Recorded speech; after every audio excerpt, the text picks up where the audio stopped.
大家好，今天想聊一个娱乐圈里争了很多年，始终没有定论的问题。85后那一代内与有杨幂、刘诗诗、唐嫣、赵丽颖、孙俪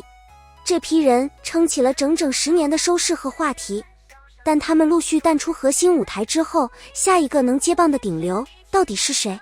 坦白说，这个位置现在还没有人完全坐稳。今天这期我想先聚焦一个人，田曦薇，用数据、作品和市场逻辑分析他到底有没有资格成为这个问题的答案之一。在开始之前，我们得先对齐一件事，顶流到底意味着什么？我认为有3个硬指标。第一，跨圈层的大众认知度，不是只有粉丝知道，是路人也知道这个人是谁。85后那批人能被称为顶流，核心原因之一就是你不追星也听说过赵丽颖。第二，持续稳定的商业价值，代言数量、品牌段位、续约率。顶流不是一时爆红，是品牌愿意长期压住。第三，作品说话的硬实力，没有作品支撑的流量是泡沫。真正的顶流每隔一段时间都有拿得出手的代表作。用这3个维度来看，田曦薇目前的成绩单是什么样的？田曦薇的演艺路走的是一条很典型的慢热型路线。2022年《卿卿日常》里的李薇让她第一次被大范围讨论，那个灵动接地气的甜妹形象给她贴上了国民甜妹的标签。在当时的古装赛道里，她凭这部剧打开了知名度，但光靠甜是不够的，她接下来选择了主动破标签。《田耕记》里她演的莲味是坚韧有主见的农村女孩，跟李薇的富家甜妹气质完全不同，算是一次小幅度的戏路探索。大奉打更人里的临安公主又往前走了一步，有心机有层次，是那种需要靠细节去读的角色，不是靠哭或靠笑就能撑住的类型。然后是半熟男女里的何之南，现代都市复杂的情感逻辑打破了不少观众对他只能演古装的固有印象，但真正意义上的大众破圈还是竹玉。在这部剧里，他演的是屠户女樊长玉，飒爽果决，打戏干净利落。很多看完的人说的第一句话是，这还是那个甜妹吗？这句话本身就是破圈的最好证明。竹玉的数据印证了这一点，腾讯视频热度峰值超过26000，刷新了2026年剧集纪录。开播仅7天，全平台播放量突破6亿，还连续2周进入 Netflix 全球非英语剧集周榜前10，在韩国最高登顶 Netflix 总榜第2位。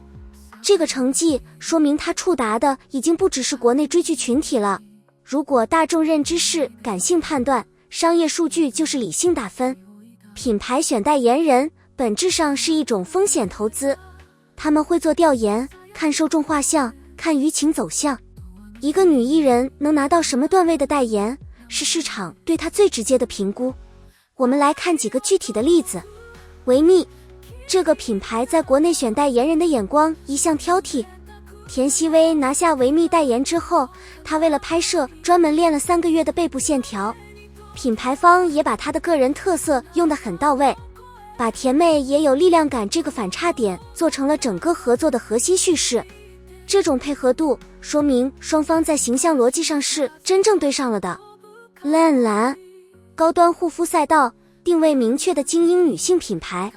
竹玉开播前，烂蓝作为田曦薇的精华油代言方，率先发起云包场活动，以首位支持者身份抢占用户心智。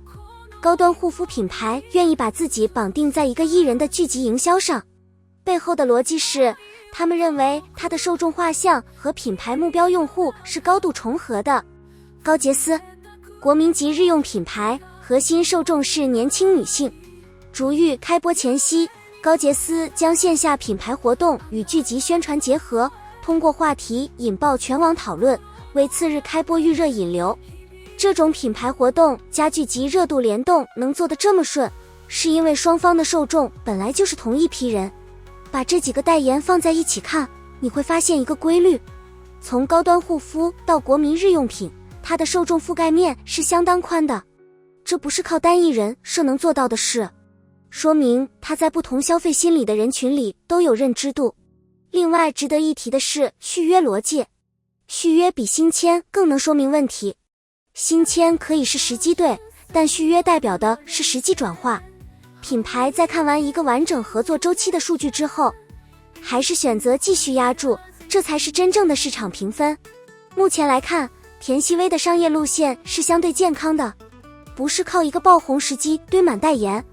而是在持续稳定的积累品牌信任。很多人对田曦薇的质疑集中在演技上，认为她目前的表现更多依赖外形和气质，还没有经历真正意义上的大考验。这个质疑部分成立，她目前还没有出现那个封神时刻，但与其争论她现在的演技够不够，不如看她接下来准备怎么走。低智商犯罪5月已经上线，类型是另类荒诞犯罪剧。这种题材在国产剧里本来就少，对演员的喜剧节奏和反差感要求很高。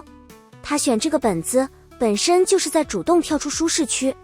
嫁金钗，她在里面要一人分饰2角，2个性格截然不同的姐妹，一套身体2套逻辑，这对演员的控制力是很高的要求。如果她能撑住这个角色，质疑声会少很多。天才女友，聚焦女性成长的现代剧，是她近年来少见的当代题材，考验的是她在脱离古装滤镜之后的本色表达。擒贼记目前已知会在央视上星播出，央视的标准和平台剧不一样，选角逻辑更严格，能拿到这个资源本身就是一种背书。把这几个项目放在一起看，你会发现一个清晰的信号，他不想被困在甜妹这个框里，而是在用一个个不同类型的角色主动拓宽自己的可能性。演技上线有没有还需要验证，但剧本选择的方向目前是对的。说了这么多，最后我想做的不是下结论，而是留一个问题。我在这期视频里聊了田曦薇，数据、商业、作品选择，她在每个维度上的表现都不差，但顶流这个位置从来不是一个人坐稳的，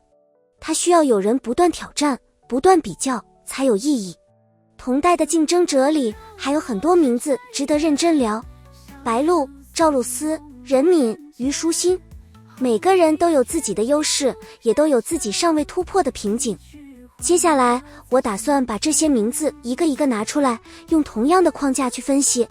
最后你来给他们投票，看看在你眼里谁才是那个答案。今天这期你觉得田曦薇够格吗？评论区告诉我，我们下期见。